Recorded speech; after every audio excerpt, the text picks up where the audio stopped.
I've seen things you people wouldn't believe.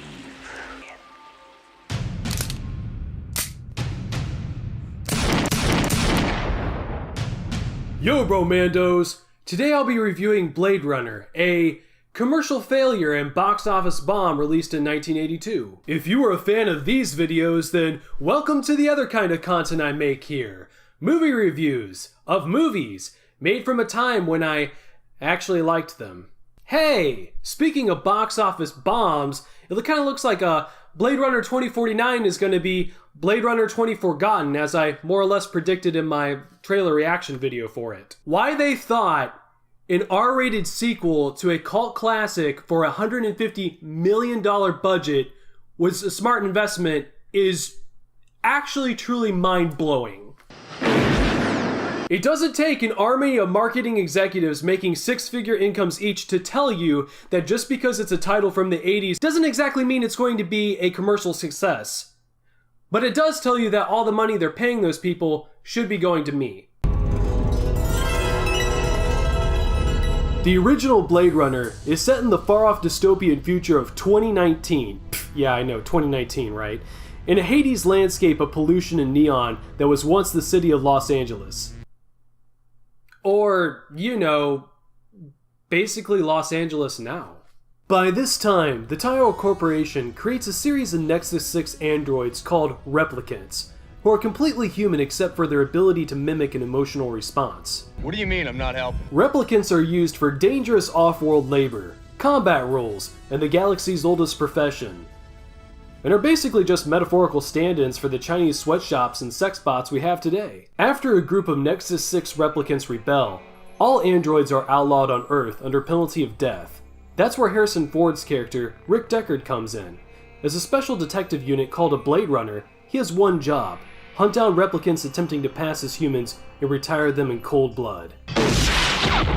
Why enough replicants would risk coming back to Earth to justify the need for such a unit when they could just go someplace else? Get your ass to Mars. It's never really explained, and neither really is the name Blade Runner, other than it sounds really freaking cool. The name actually comes from a science fiction novel by Alan E. Norse about a future where free healthcare has led to a massive shortage in medical treatment, thus creating a black market where smugglers run supplies to doctors and surgeons, hence the name Blade Runners. In 1979, William S. Burroughs was hired to adapt the novel into a screenplay, but ultimately sold the title rights to Ridley Scott and Hampton Fancher for their movie instead. Which turned out to be a really good thing, because the original working titles for Blade Runner included such really compelling ideas such as Android and Replicant. For some reason, as far as I know, the title Do Androids Dream of Electric Sheep, the novel by Philip K. Dick that Blade Runner was based from, was never considered. I've forgotten exactly why that is, but I think I remember reading in Future Noir, The Making of Blade Runner, is something about Fancher and Scott thought that the title for that was just too weird for a movie. Probably to the chagrin of the author Dick, who was hesitant about having his book adapted anyways, right up until Ridley showed him the work print, after which he became an enthusiastic fan of the film until passing just a few months before its actual theatrical release later that year. Obviously, Blade Runner is a notable piece of filmmaking, and is widely considered to be a masterpiece in its medium, largely due to the complexity of characters and special effects. I mean, you could easily write a book about these characters and the world they inhabit, but I don't have time for that, so here's my shortened summary instead. At its heart, Blade Runner's narrative asks the question, what does it mean to be human? Deckard, the main character, might be a detective, but he's far from a hero. In fact, he's more of a soulless bureaucrat with no real roots. He lives alone, drinks too much, and clearly hates his job. He's a flawed little man, who makes his living stalking and killing replicants, who as far as he knows, may as well be humans. He resembles the very thing he's supposed to be hunting, a cold-blooded machine. On the contrary, the replicant Roy Batty, played by Rutger Hauer, is full of life and passion to a point of lethality. Despite such a contrast, both characters experience a bit of a redemption arc by the end of the story that places them in touch with the better aspects of humanity. This happens for Batty's character in a showdown on a rooftop where he delivers his famous Tears in Rain speech, which Hauer improvised, taking what was in the script and rewriting it to better serve the moment. Deckard's character arc comes from him learning to appreciate life and the emotional connection he forms with a character named Rachel, played by Sean Young, who, spoiler alert for a 35-year-old movie, is herself a replicant. By the end, Deckard falls in love with Rachel despite her identity being artificial, and turns his back on his Blade Runner status to become a fugitive with her instead. But not before the movie gives us this little gem that's still pissing off feminists today. Of course, it has been widely debated that Deckard is a replicant himself, and depending on which version of the movie you take to be the most official, may determine your opinion, since it is more strongly suggested in Scott's final edits than it was in the theatrical release. If Deckard is a replicant, then it greatly changes our perspective on the story, since replicants are only given 4 years to live as they are engineered by the Tyrell Corporation. As I mentioned, the other aspect of this film I find fascinating are the special effects, and I'm sure I'm not alone there. They were all done with real in-camera work, with the use of miniatures and matte paintings, production design, and lighting. This film was released in the early 80s, and can be called the last of the great analog science fiction films to be made before the rise of CGI. Back then, if you wanted to create a sci-fi cityscape, someone had to actually build a model of it, fill a soundstage with smoke, and shoot the thing on a larger sized film stock. Take the opening shot for example. Anything in addition to the model of the landscape had to be composited into the picture by exposing the same strip of film as many times as it took to add everything they wanted in the frame, such as each individual fireball that you see here. And now that I mentioned balls, here's something that boils mine. So, adjusting for inflation, Blade Runner would cost about $72 million to make today. That's about half of the new film's budget. Aren't CGI and digital cameras supposed to make movies cheaper? Because compared to today's standards, $72 million is relatively small. I mean, where's all the extra money going? And don't even freaking give me any of this, oh, but Thompsonator, that was 1982. They could never go back and do movies like they did back then. Really? Well, because I have an idea.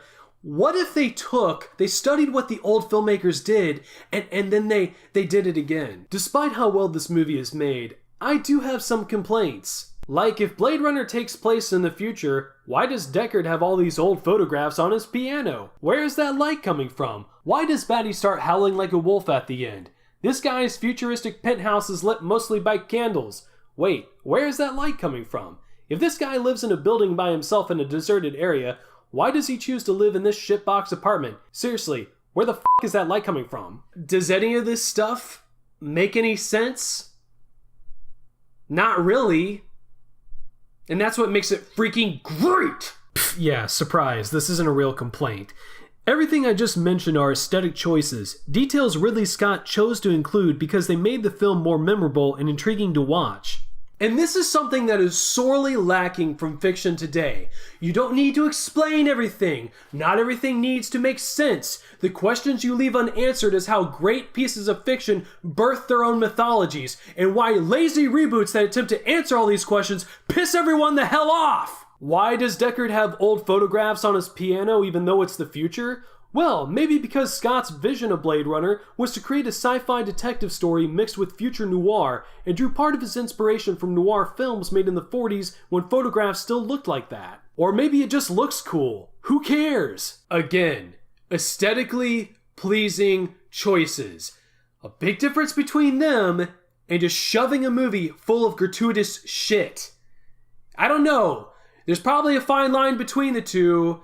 I'm not sure what it's called. Maybe talent. Sure, Blade Runner did have its faults, but most of my complaints are with the original theatrical cut. Several versions of the film exist, and if you're already a big fan of Blade Runner, you can probably guess where I'm going with this. Worried that audiences wouldn't understand the story, the studio eventually hired a writer to add a voiceover for Ford to explain what was going on. I don't hate Deckard's narration personally, but at times it feels pretty wooden and unnecessary, almost as if it was added as an afterthought, which it was. My other complaint is with the original ending of Deckard and Rachel in the countryside, which tells us that despite everything we've seen over the last 2 hours, everything is right in the world and it's just gonna be a great place to be. I liked everything except the last scene, the driving off into the sunset.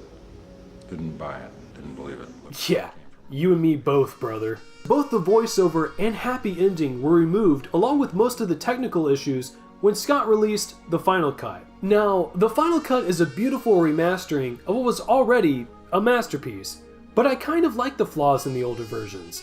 Sometimes seeing a film's imperfections make me appreciate what went into the production all the more. What's kind of funny though is the final cut was released in 2007, so 25 years after the original debuted in theaters.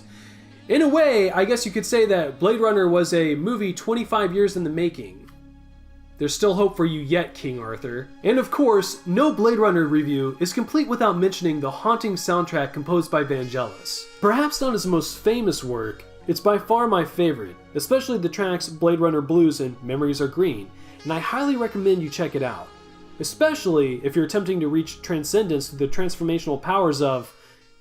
well, you get what I'm trying to say. It's pretty damn good. Hey, you want to hear something nuts? Listen to this.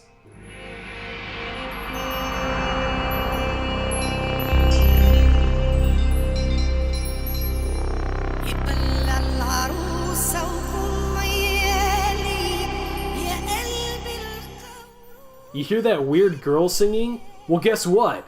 It's a man! To maintain the otherworldly sound he was after, Vangelis reached out to his fellow Greek musician, Demis oh god, I probably just butchered that with a chainsaw, who had been the lead singer of his band in the late 60s. Their band was called Aphrodite's Child, and was most famous for a progressive rock album called 666, based on the book of the Bible Revelations. The music sounds something like if Jesus came back floating on a cloud of LSD and rope dipped in hemp oil.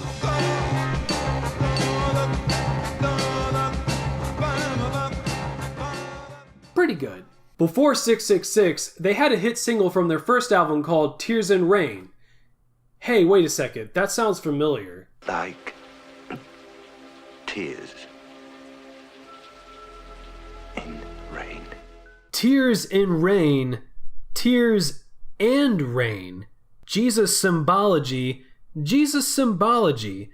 End of the World. 666. White Horse Dream. White Horse Bar, Los Angeles, California? Internet. Is there any possible way that this could all just be a big coincidence? No. Oh my god, I knew it! The clues were there all along. Blade Runner is an allegory for the Bible if you exclude everything. I figured it out! And when the Lamb opened the first seal, I saw the first horse.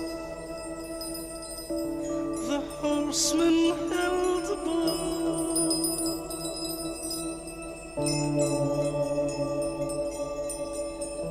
And when the Lamb opened the second seal, I saw the second horse. The horseman held a sword.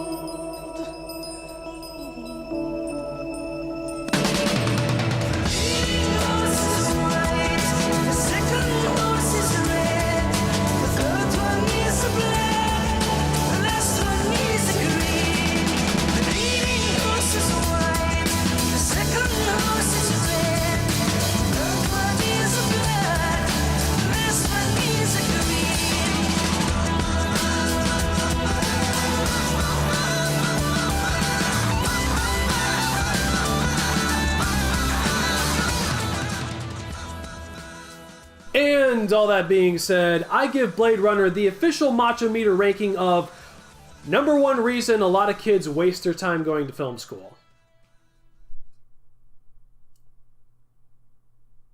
You know what? I take it back. I take it all back. Blade Runner isn't good. Blade Runner is shit. It's a pretentious, crappy film made by a pretentious, crappy director. Doesn't make any sense, it sucks, and I hate it. Okay, obviously I'm just kidding, don't freak out. Thanks for watching, Bro Mandos.